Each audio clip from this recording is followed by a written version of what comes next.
প্রিয় শিক্ষার্থীরা, আশা করি ভালো আছো। আমি তানিয়া সুলতানা, প্রভাষক পদার্থবিজ্ঞান, আনন্দমোহন কলেজ, তোমাদের সামনে পদার্থবিজ্ঞান দ্বিতীয় পত্র এর আধুনিক পদার্থবিজ্ঞানের সূচনা অধ্যায়টি নিয়ে এসেছি। তো আধুনিক পদার্থবিজ্ঞানের সূচনা অধ্যায় আমরা ধাপে ধাপে সামনের দিকে এগিয়ে যাব।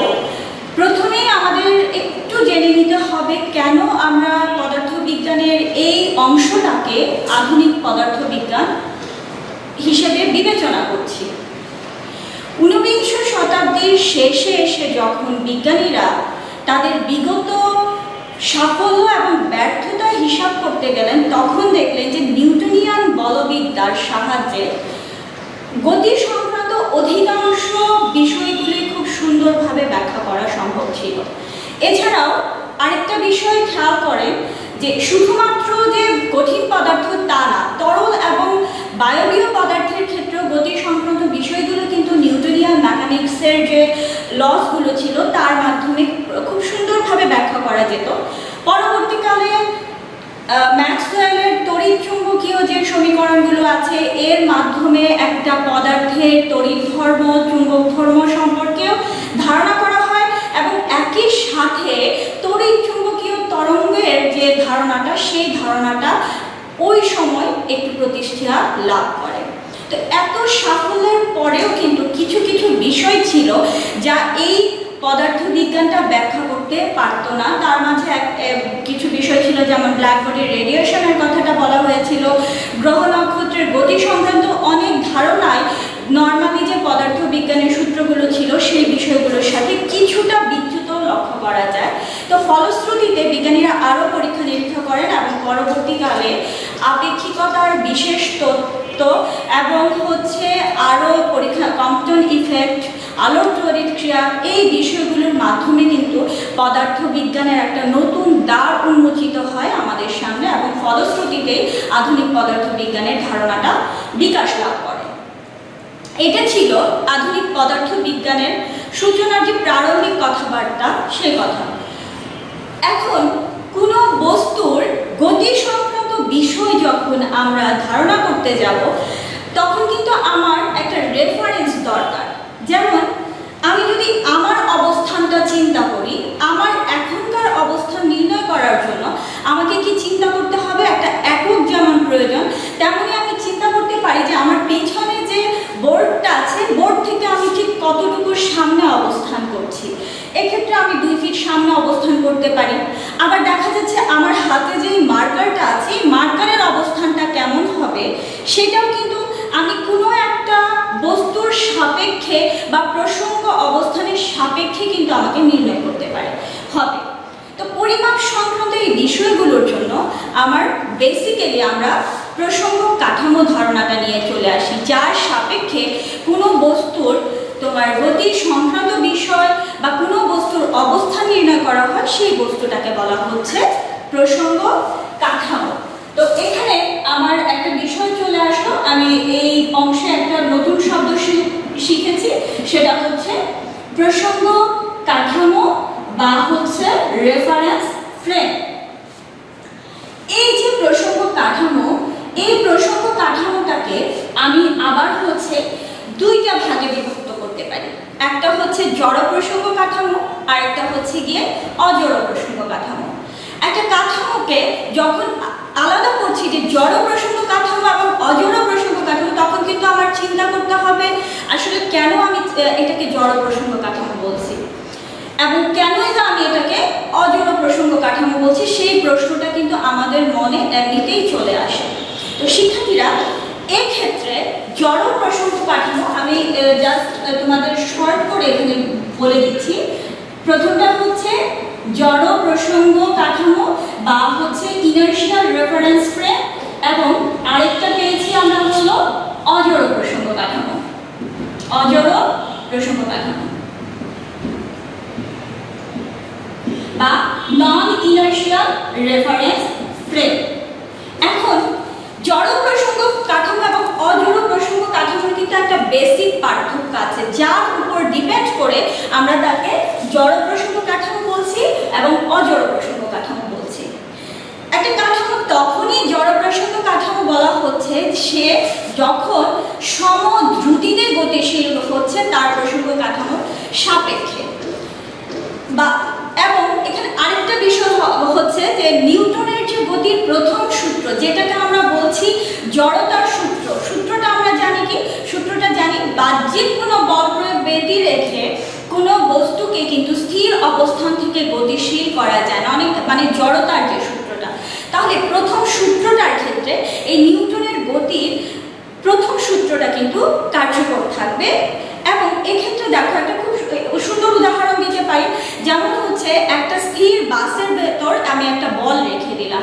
একজন ব্যক্তি সেটা যদি পর্যবেক্ষণ করেন, তিনি দেখবেন যে যতক্ষণ না পর্যন্ত বাইরে থেকে কোনো ফোর্স প্রয়োগ করা হচ্ছে ততক্ষণ পর্যন্ত কিন্তু কি হচ্ছে না, এক্ষেত্রে বস্তুটা তার অবস্থানে স্থির থাকবে। এক্ষেত্রে বলা যাচ্ছে যে আমার জড় প্রসঙ্গ কাঠামো হচ্ছে।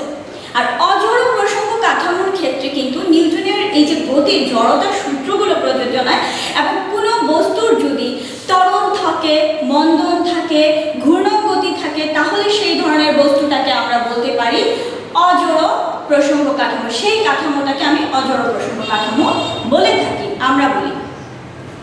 একটা সহজ মানে উদাহরণ দিয়ে কিন্তু একই সাথে জড় প্রসঙ্গ কাঠামো এবং অজড় প্রসঙ্গ কাঠামোটা চিন্তা করতে পারি আমরা।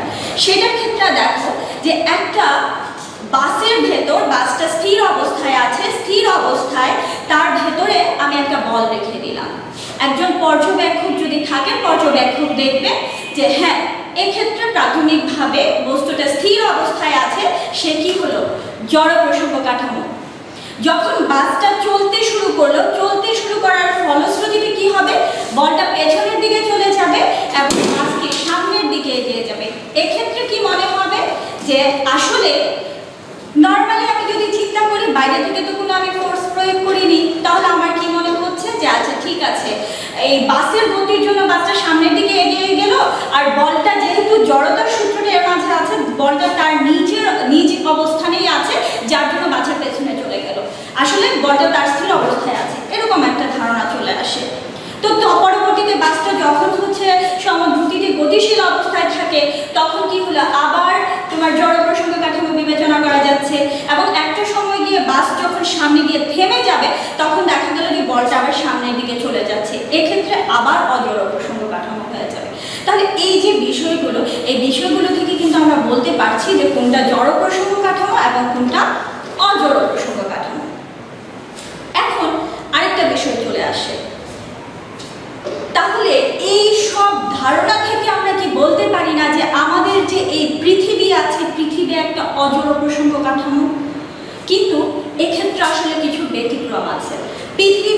আমাদের পৃথিবীটা এক্ষেত্রে জড় প্রসঙ্গ কাঠামো। কারণ হচ্ছে পৃথিবী তার নিজ অক্ষের চারদিকে ঘূর্ণায়মান এবং সূর্যের চারদিকে ঘূর্ণায়মানের জন্য দেখা গেল এর মাঝে যে ত্বরণ সৃষ্টি হয় এর পরিমাণ এতই মিনিমাম যেটাকে আমরা উপেক্ষা করতে পারি, এবং তাকে এই জন্য আমরা পৃথিবীর ব্যতিক্রম ধরে পৃথিবী একটা জড় প্রসঙ্গ কাঠামো, এবং কোনো জড় প্রসঙ্গ কাঠামোর সাপেক্ষে আরেকটা কাঠামোকে কিন্তু বলা হচ্ছে সেটাও জড় প্রসঙ্গ কাঠামো। এখন পৃথিবীর সাপেক্ষে ধ্রুবগতিতে গতিশীল কোনো যদি তোমার উড়োজাহাজের কথা বিবেচনা করি, তাহলে সেক্ষেত্রে এই উড়োজাহাজটা পৃথিবীকে যদি প্রসঙ্গ কাঠামো বিবেচনা করা হয়, তাহলে উড়োজাহাজটা একটা জড় প্রসঙ্গ কাঠামো হবে। তাহলে আমি উদাহরণের মাধ্যমে কোনটা জড় প্রসঙ্গ কাঠামো, কোনটা অজড় প্রসঙ্গ কাঠামো সেটা তোমাদের বুঝিয়ে দিলাম। এখন প্রিয় শিক্ষার্থীরা, আস্তে আস্তে আমরা কিন্তু সামনের দিকে যাব। সামনের দিকে যাওয়ার ক্ষেত্রে একটা বিষয় আমাদের চলে আসে, সেটা হচ্ছে মাইকেলসন-মর্লির এক্সপেরিমেন্ট একটা অংশ আছে। তো সেটার ডিটেলে আমি তোমাদের পড়াবো না, কিন্তু মাইকেলসন-মর্লির এক্সপেরিমেন্টের মূল বিষয়টা কি ছিল সেই বিষয়টা তোমাদের সামনে একটু তুলে ধরছি। দেখো, মাইকেলসন-মর্লির এই এক্সপেরিমেন্টের পূর্বে আগে ধারণা করা হতো যে আলো ইথার মাধ্যমের ভেতর দিয়ে কিন্তু চলাচল করে, এবং আমরা জানি যে আলোর ব্যাগ কত? আলোর ব্যাগ ধ্রুব থাকে 3 × 10⁻8 মিটার/সেকেন্ড। তো এখন চিন্তা করা হলো, মাইকেলসন-মর্লি তার এক্সপেরিমেন্টের মাধ্যমে চিন্তা করলেন যে একটা একবর্ণী আলোক উৎস থেকে যখন কোনো আলো যায়, একটা কাঁচ প্লেটের উপর লম্বভাবে সেটা বিভক্ত হয়ে একই পথ লম্বভাবে বিভক্ত হচ্ছে, সে একই দূরত্ব অতিক্রম করে দুইটা আলাদা পথে গিয়ে যদি সেম অবস্থানে আসে তাহলে তারা ভিন্ন ভিন্ন দূরত্ব অতিক্রম করে এবং এক্ষেত্রে ব্যতিচয় বা ইন্টারফারেন্সের সৃষ্টি হবে। এইটা ছিল মাইকেলসন মর্লির একটা ধারণা, কিন্তু পরবর্তীকালে তারা যখন এক্সপেরিমেন্ট করলেন, এক্সপেরিমেন্ট করার ক্ষেত্রে দেখা গেল যে আসলে এই ক্ষেত্রে যে ব্যতিচয়ের জন্য যে আমার ডিফারেন্সটা দরকার সেটা এতই মিনিমাম যা উপেক্ষা করা হয়। এবং তারা একটা ধারণায় চলে আসলেন যে আসলে পৃথিবীতে ইথার বলে কোনো কিছুর অস্তিত্ব নেই, কারণ এই পৃথিবীর কোনো বস্তুরই আলোর বেগের চেয়ে অধিক গতিতে চলা কিন্তু সম্ভব নয়। যখনই হচ্ছে তোমার আলোর গতির থেকে অধিক বেগে চলবে তখন কিন্তু আসলে আমাদের এই সমস্ত ধারণাগুলো ভুল প্রমাণিত হয়ে যাবে। এবং মাইকেলসন মডেল এই পরীক্ষার মাধ্যমে দেখা গেল যে বস্তুটা আলোর গতিতে চলছে বাট হচ্ছে এর বেশি গতিতে চলছে না। এটা হচ্ছে মাইকেলসন মডেলের এক্সপেরিমেন্ট থেকে আমাদের চলে আসে। আরেকটা বিষয় এখানে আমাদের চলে আসে, সেটা হচ্ছে গিয়ে মাইকেলসন মডেলের এক্সপেরিমেন্টের আলোকেই কিন্তু সর্বপ্রথম এই আপেক্ষিকতার ধারণাটা সামনের দিকে বিকাশ লাভ করা শুরু করে এবং আমাদের যে আইনস্টাইন আপেক্ষিকতা সংক্রান্ত পরীক্ষাগুলো শুরু করেন সেই পরীক্ষাগুলো মূলত এর পরবর্তী অংশটাতে চলে আসে। তো এটা ছিল মাইকেলসন মডেলের এক্সপেরিমেন্ট থেকে আমরা কি পেয়ে থাকি সেই অংশটা। এখন মূলত এই মডার্ন ফিজিক্সটা যে অংশটার উপর দাঁড়ানো সেটা হচ্ছে গিয়ে আইনস্টাইনের আপেক্ষিকতার যে বিশেষ তত্ত্ব দুইটা, এই তথ্যগুলোর উপর। তো এই বিষয়টা নিয়ে আমি তোমাদের সামনে আলোচনাটা নিয়ে আসবো। প্রিয় শিক্ষার্থীরা, আমরা এখন হচ্ছে আমাদের টপিকটি একটু সামনের দিকে এগিয়ে নিয়ে যাব। এই অংশটায় আমি তোমাদের সাথে আমার আধুনিক পদার্থবিজ্ঞানের যার মাধ্যমে হচ্ছে মূলত আজকের এই পর্যায়ে বিকাশ লাভ করছে সেই অংশটা একটা বড় অংশ আছে আইনস্টাইনের আপেক্ষিকতার তত্ত্ব সংক্রান্ত ধারণাগুলো। তো আইনস্টাইনের আপেক্ষিকতার তত্ত্ব, এখানে আসলে দুইটা তত্ত্ব চিন্তা করা হয়। একটা ছিল আইনস্টাইনের আপেক্ষিকতার সাধারণ বা সার্বিক তত্ত্ব, আর একটা ছিল আপেক্ষিকতার বিশেষ তত্ত্বসমূহ। কেন আইনস্টাইনের আপেক্ষিকতার এই তত্ত্বগুলো আসে সেই বিষয়টা যদি আমরা একটু চিন্তা করি, নিউটন প্রাথমিকভাবে বলেছিলেন স্থান, কাল এবং ভর সেটা হচ্ছে নিরপেক্ষ, অর্থাৎ তা কিন্তু পরিবর্তনশীল না। কিন্তু আইনস্টাইন পরবর্তীতে পরীক্ষা নিরীক্ষার মাধ্যমে স্পষ্ট ভাষায় ব্যক্ত করে যে আসলে এই যে স্থান, কাল এবং ভরকে নিরপেক্ষ বলা হয়েছে, আসলে তা নিরপেক্ষ নয়, বরং এটা হচ্ছে গিয়ে আপেক্ষিক। এবং সেটাকে মূল ভিত্তি ধরেই কিন্তু তার এই আপেক্ষিকতার যে বিশেষ তত্ত্ব দুইটা, সেই তত্ত্ব দুইটা উনি দিয়েছিলেন। এক্ষেত্রে আইনস্টাইনের আপেক্ষিকতার সার্বিক তত্ত্বে মূলত হচ্ছে আইনস্টাইন গ্রহগতি সংক্রান্ত যে পরীক্ষা নিরীক্ষাগুলো উনি করেন, এছাড়াও হচ্ছে ভূপ্রকৃতির গতি, তোমার চন্দ্র সূর্যের যে নক্ষত্রের গতি সংক্রান্ত বিষয়, অর্থাৎ ওভারঅল ধারণাটা হচ্ছে গিয়ে সার্বিক তত্ত্বের বা সাধারণ তত্ত্বের অংশ। আর আপেক্ষিকতার বিশেষ তত্ত্বের স্বীকার্য দুইটা কিন্তু টোটালি আলাদা, এবং এই স্বীকার্যগুলো আমাদের পদার্থবিজ্ঞানের জন্য অনেক গুরুত্বপূর্ণ পরবর্তী অংশটায়। এবং এই তত্ত্ব দুইটার মাঝে আমার একটা স্বীকার্য ছিল আইনস্টাইনের আপেক্ষিকতার বিশেষ তত্ত্বের ক্ষেত্রে, একটা ছিল প্রথম স্বীকার্য। প্রথম স্বীকার্যটা আমি তোমাদের সামনে বলছি। যে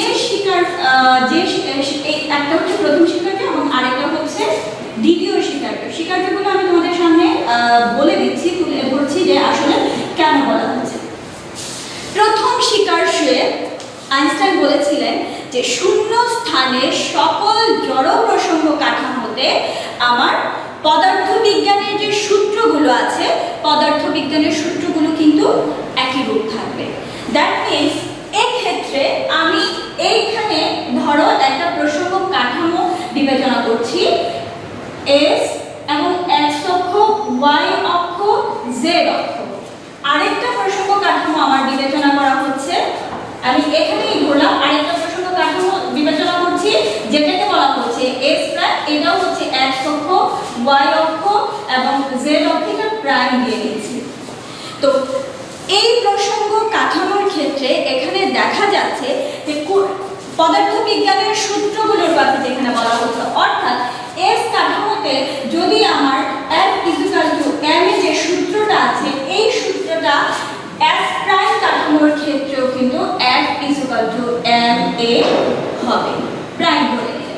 অর্থাৎ এই সূত্র অনুসারে বলা হচ্ছে যে শূন্য স্থানে সকল জড় প্রসঙ্গ কাঠামোতে পদার্থবিজ্ঞানের যে সূত্রগুলো আছে এই পদার্থবিজ্ঞানের সূত্রগুলো তোমার একই রূপ থাকবে।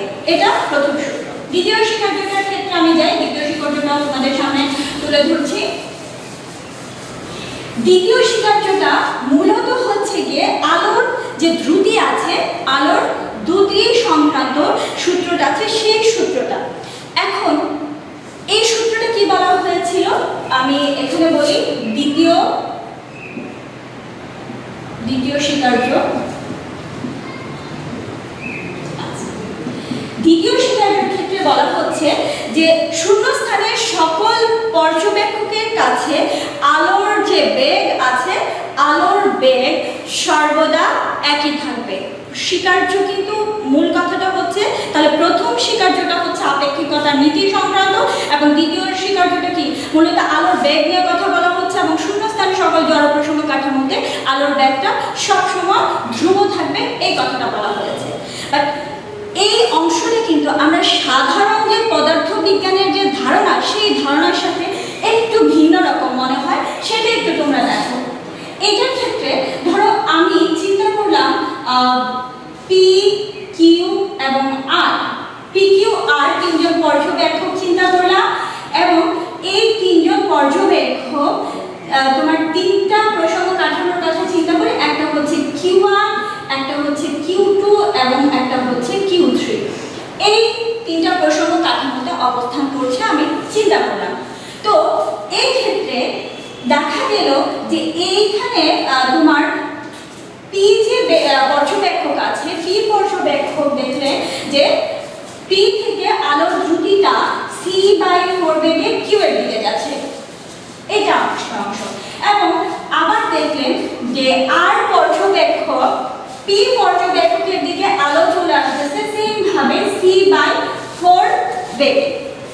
এখন এই ঘটনা যখন হবে সেই ঘটনার ক্ষেত্রে পি পর্যবেক্ষক যখন আলো যাচ্ছে তোমার পি থেকে কিউ এর দিকে, আবার আলো আসছে আর থেকে পি এর দিকে, তাহলে পি এর যে পর্যবেক্ষক আছে এই পর্যবেক্ষক কি করবে, একটা আলোর ফ্ল্যাশ দেখবেন। এই আলোর ফ্ল্যাশটাকে উনি নির্ণয় করে এই দ্রুতিটাকে নির্ণয় করলেন হচ্ছে, আমি জাস্ট শর্ট করে বলে দিচ্ছি, এই আলোর দ্রুতিটাকে উনি চিন্তা করলেন যে সি পি যে পর্যবেক্ষক তিনি বিবেচনা করলেন সি। তাহলে কিউ যে পর্যবেক্ষক আছে যিনি Q2 প্রসঙ্গ কাঠামোতে আছে তার কাছে এই আলোর দ্রুতিটা কেমন হবে সেটা একটু আমরা দেখি। এক্ষেত্রে আমার কিউ যে পর্যবেক্ষক আছে ওনার কাছে আলোর দ্রুতিটা হবে হচ্ছে c-4, যেহেতু আলোটা তোমার Q1 থেকে Q2 এর দিকে যাচ্ছে আমি বিবেচনা করেছি। তাহলে এই ক্ষেত্রে আমি এখানে একটু শর্ট করে ফেলেছি, সেটা হচ্ছে আমি এখানে লিখে দিচ্ছি, উনি দেখবেন আলোর দ্রুতি c-4, এখান থেকে দেখো চলে আসলো 4, এখানে 3c বিবেচনা করছি। এবং এটা কার জন্য, এটা ছিল কিউ যে ব্যক্তি আছে কিউ পর্যবেক্ষকের জন্য, কিউ পর্যবেক্ষক এটা দেখবেন এই অংশটাকে। তাহলে আমি দেখলাম পি পর্যবেক্ষক দেখলেন হচ্ছে আলোর দ্রুতি 3c, কিউ পর্যবেক্ষক কি দেখলেন আলোর দ্রুতি 3c/4, এবং এই যে আর এর যে পর্যবেক্ষক আছে এই আর এর পর্যবেক্ষক সে এই আলোর দ্রুতিটাকে কি দেখবেন সেটা একটু আমরা দেখি। উনি আলোর দ্রুতিটাকে দেখছেন তোমার c+c/4, দ্যাট মিন্স এখান থেকে আমার চলে আসছে 5c/4। আলটিমেটলি দেখা গেল যে আসলে এই তিনটা আলোর দ্রুতি কিন্তু ভিন্ন ভিন্ন হচ্ছে, কিন্তু সেটা কিন্তু কখনোই সম্ভব না। অর্থাৎ আপেক্ষিকতার এই বিশেষ তত্ত্ব অনুসারে বলা হচ্ছে শূন্য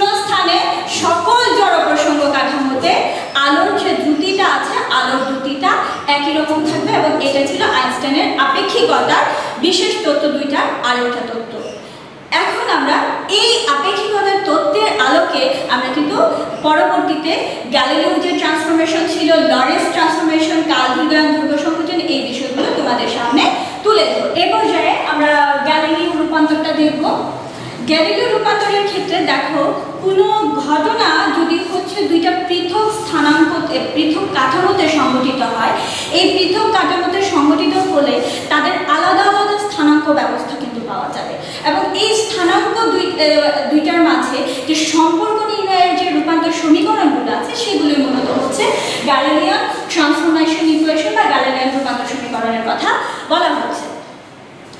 গ্যালিলিও রূপান্তর সমীকরণে আমাদের কিছু বিষয় আগে থেকে চিন্তা করা হচ্ছিল। একটা হচ্ছে এক্ষেত্রে টাইমটাকে অ্যাবসোলিউট বিবেচনা করা হচ্ছিল এবং আপেক্ষিকতার বিশেষ যে দুটো তত্ত্ব পেয়েছিলাম, এই আপেক্ষিকতার বিশেষ তত্ত্ব দুইটাকে আমরা কি করেছিলাম, বিবেচনায় আনিনি, না এনে দুটো প্রসঙ্গ কাঠামো বিবেচনা করেছে। আমি এক্ষেত্রে আগেই দুটো প্রসঙ্গ কাঠামো তোমাদের সামনে এঁকে রেখেছি।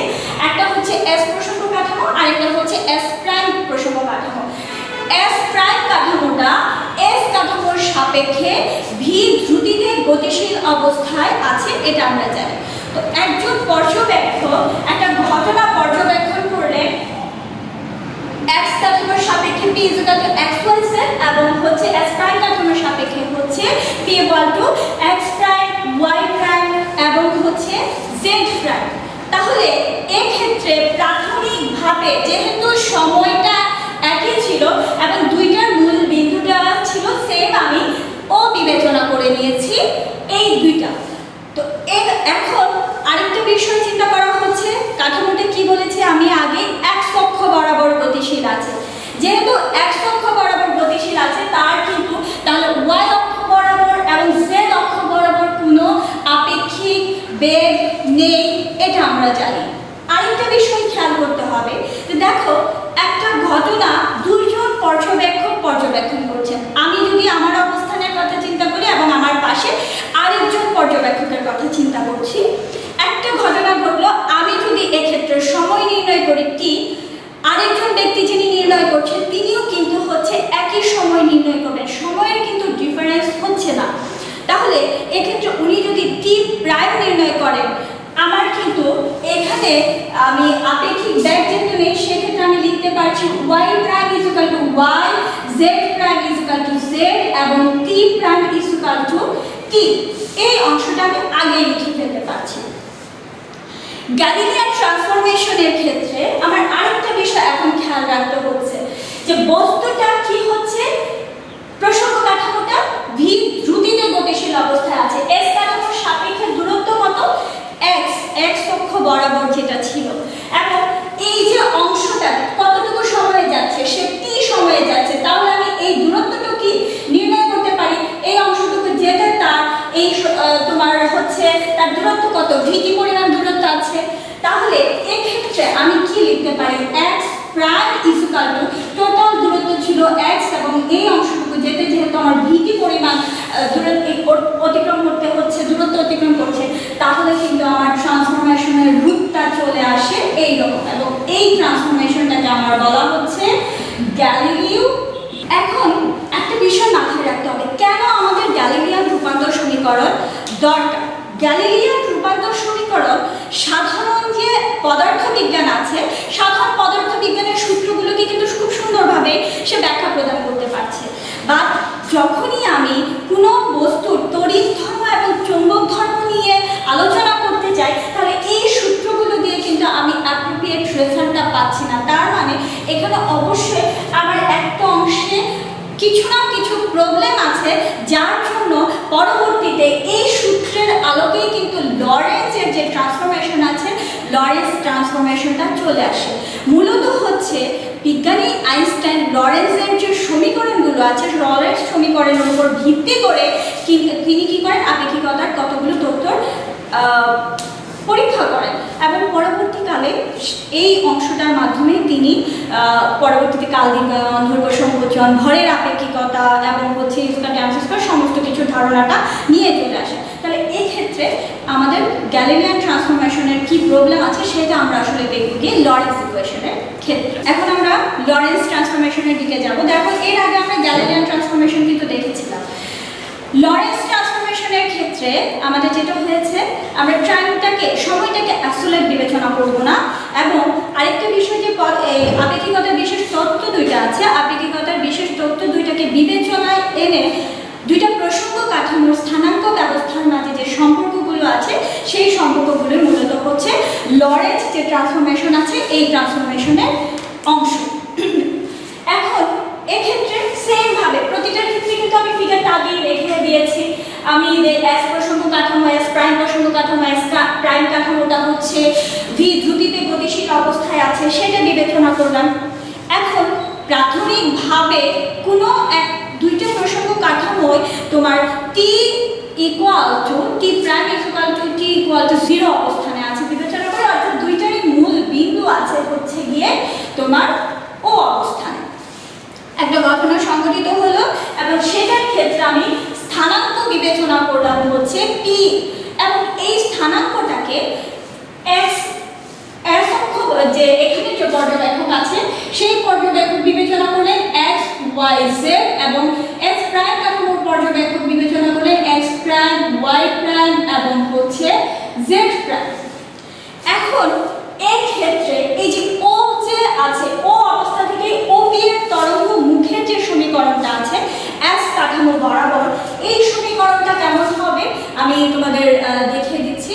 আমি তোমাদের এক্ষেত্রে ভাষাগুলো লিখবো না, ম্যাথমেটিক্যাল অংশটা করে দিব এবং ভাষাটা তোমাদের বলে দিচ্ছি। তো আমি এস কাঠামোর জন্য সমীকরণটা কি পাবো সেটা দেখছি। এস কাঠামোর জন্য পেয়েছিলাম x square plus y square plus z square equal to c t square আমি পেলাম।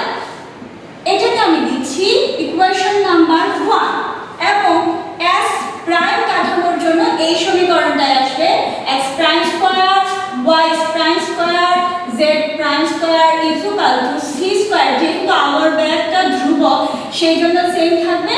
ইকুয়েশন নাম্বার দিচ্ছি 2। গ্যালিলিয়ান ট্রান্সফরমেশন থেকে আমরা কি জানি?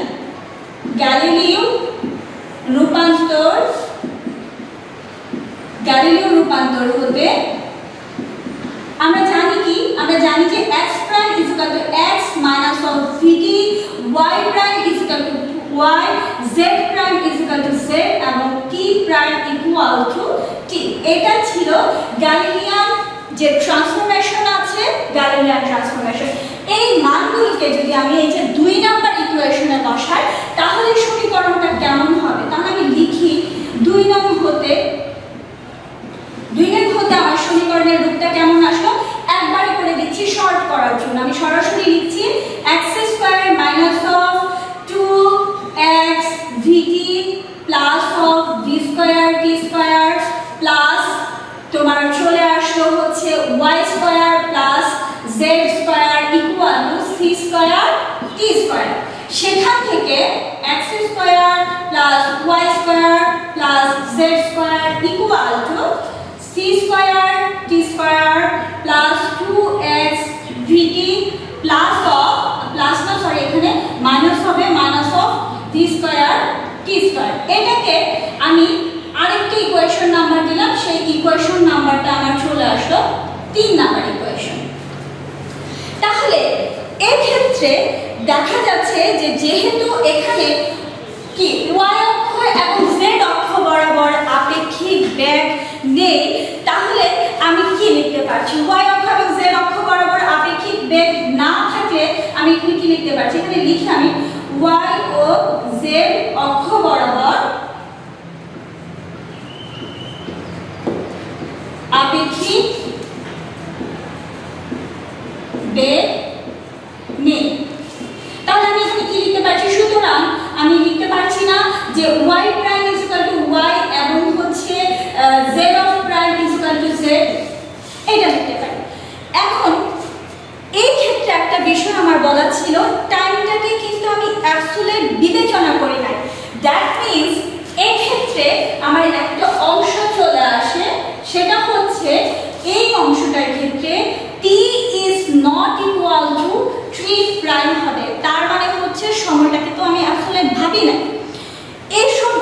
যদি খেয়াল করি, এই বিষয় খেয়াল করে আমার একটা জিনিস চলে আসে, আসলে গ্যালিলিয়ান ট্রান্সফরমেশনের মূল প্রবলেমটা কোথায় ছিল।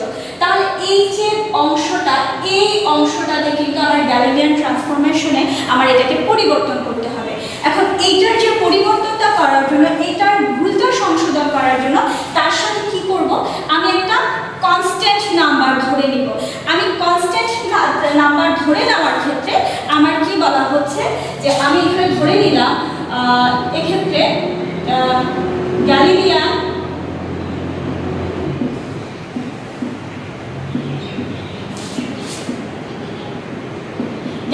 ট্রান্সফরমেশনের হতে আমি এখানে এইটা সংশোধন করব। তার মানে আমি লিখতে পারছি x prime equal to k into x minus of vt।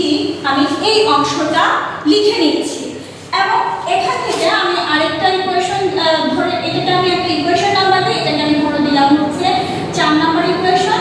এবং এই ক্ষেত্রে আবার এটাকে করছি x equal to x prime plus of vt, বিপরীত করে দিলে এখানে আমি দিলাম হচ্ছে তোমার আরেকটা ইকুয়েশন নাম্বার।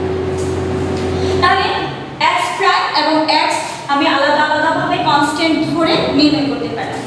এই কনস্ট্যান্টগুলো যখন আমি ধরছি তখন দেখা যাচ্ছে যে এই k এর মান x এবং এর যে সময় আছে সময়ের উপর ডিপেন্ড করছে না, ডিপেন্ড করছে তোমার তার আপেক্ষিক বেগটার উপর চিন্তা করা যাচ্ছে। তো এক্ষেত্রে আমি এখানে তোমাদের আগেই বলেছিলাম যে যেহেতু y অক্ষ এবং z অক্ষ বরাবর আপেক্ষিক বেগ নাই, এটা ধরে নিয়েছিলাম। এবং আবার বলা ছিল যে t সময় দুইটা হচ্ছে সমান নয়, আমি এটাও জানি। তাহলে আমি s কাঠামোতে কি এই দূরত্বটা নির্ণয় করতে পারছি না যে x অক্ষ বরাবর হচ্ছে দূরত্বটা। তাহলে s কাঠামোতে আমি পাচ্ছি x ইকুয়াল টু ct। এখান থেকে আমি কিন্তু t এর মানটা নির্ণয় করতে পারি। t এর মানটা চলে আসবে t equal to x divided by c। এবং s প্রাইম কাঠামোর ক্ষেত্রে x prime equal to c of t prime, সেখান থেকেও আমি t প্রাইমের মানটা জানতে পারছি, এখানে হবে তোমার x prime divided by c। এই অংশটা আমি জেনে নিচ্ছি। এখন পরবর্তী অংশটার দিকে আমি সামনের দিকে আগাচ্ছি।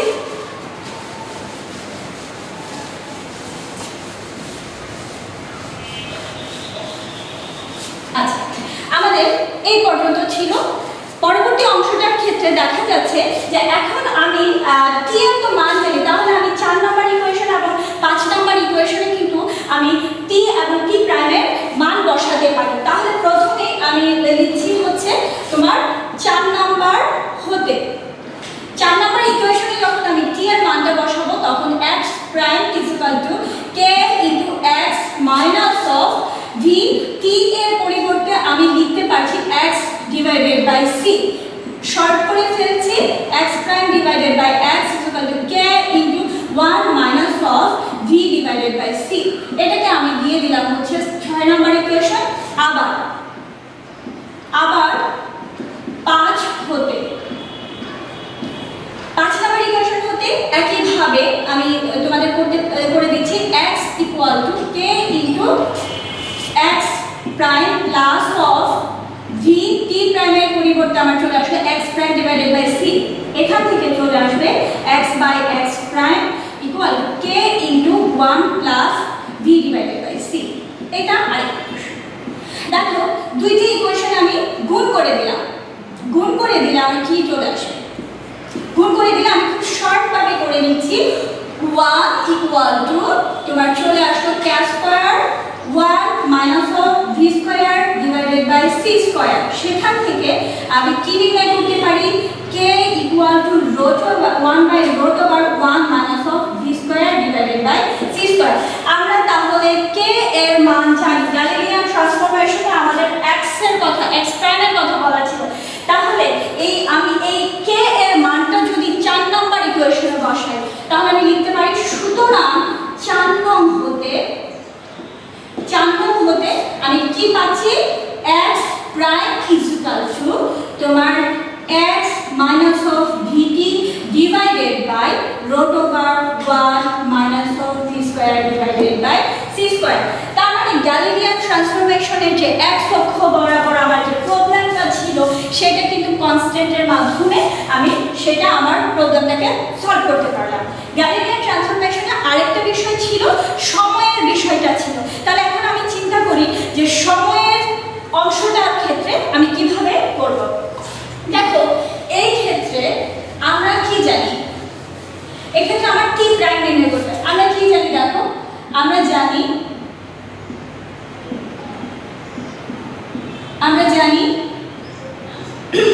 x prime is equal two হচ্ছে c অফ t প্রাইম। তাহলে আমি t prime is equal to এখানে কি চলে আসবে, আমার চলে আসবে এখানে আমি প্রাথমিকভাবে x প্রাইমের মানটা বসিয়ে দেই, সরি x প্রাইমের মানটা বসাচ্ছি। x প্রাইমের যে মানটা ছিল x minus of dt divided by 1 minus of v square by c square equal to এখানে ছিল কি c t প্রাইম ছিল এই অংশটা। তাহলে এখন আমরা এই t প্রাইমটাকে যদি নির্ণয় করতে চাই, t prime is equal two আমার চলে আসলো x divided by c minus of dt divided by c root over 1 minus of v square divided by c square। এক্ষেত্রে t prime x এর পরিবর্তে কিন্তু আমরা বসাতে পারি ct বসাতে পারি, ct divided by c minus of এখানে আমাদের কি বসাতে পারছি t এর পরিবর্তে v by c, এখানে বসানো যাচ্ছে x divided by c root over 1 minus of v square by c square equal to t prime is equal to আমার চলে আসলো ইকুয়েশনটা চলে আসলো t minus of vx divided by c square root over 1 minus of v square by c square।